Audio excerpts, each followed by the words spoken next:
Hi, I'm Derek Spears. Welcome to this film on how to assemble your Cooke Lewis cabinets. In this film, I'm going to show you how to fit your Salici soft close hinges to your doors. The hinges for your cabinets are not included in the pack. They're sold separately. In your pack, you will have 2 soft close hinges, 2 mounting plates, 2 cover plates, and an assembly guide. I'm now going to show you how to mount your doors to your cabinet using the Salici soft close hinge pack H1. So following the assembly guide, I'm now going to fit my hinge using the pre-inserted screws. The hole's been drilled and it's pre-marked for these screws. So here we go. As with all of these, don't over tighten the screws. And repeat for the second one. Normally the unit would be fitted to the wall, but for the purpose of this film, I'm going to show you how to fit the hinge plates here. So your hinge and hinge plate work this way. There are 2 hooks here and they go around the 2 lugs on the front of your hinge plate. So you slide it together, pushing it in, and it locks like that. To unlock it, you pull the tag down at the back and it comes off. The adjustments for this particular hinge are this screw here moves it forward and back. This screw here moves it up and down, and this screw here moves the door left and right. I'm now going to fit my mounting plates to my cabinet. It's going to be a full height door, so I'll be using these holes and these holes, making sure that the tag is towards the back of the cabinet. There we go.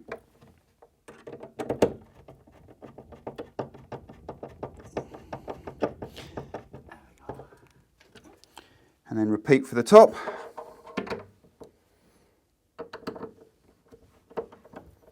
So that's my mounting plates fitted.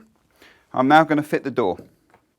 Open and close the door a couple of times before you make any adjustments. This just makes sure it's seated correctly. There we are, and the soft close mechanism works like that. So looking at this now, I'm now looking down the sides of the cabinet and the top and bottom.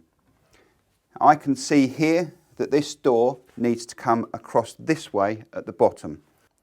This is how the Salici soft close hinges are adjusted.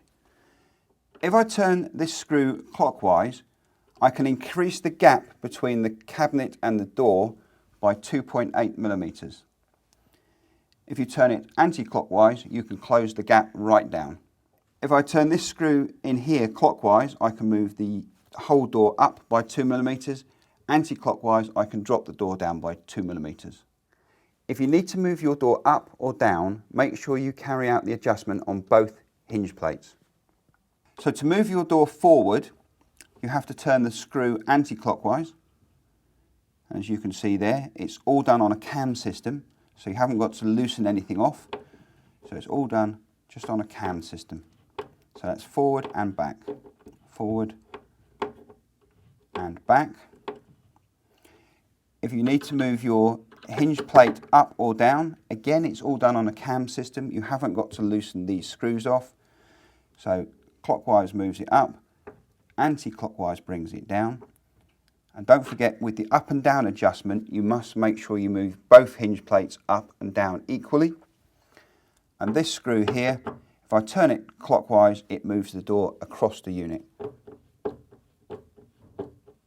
And anti-clockwise moves it back. And just checking down here, I now see that the top hinge needs to go very slightly that way. So again, that is turning that clockwise. There we are. Now that is an even gap down there and an even gap down there. Checking for height, I actually need to bring the door up very slightly. So again, making sure you do it equally, move the hinge plate up. Same on this one.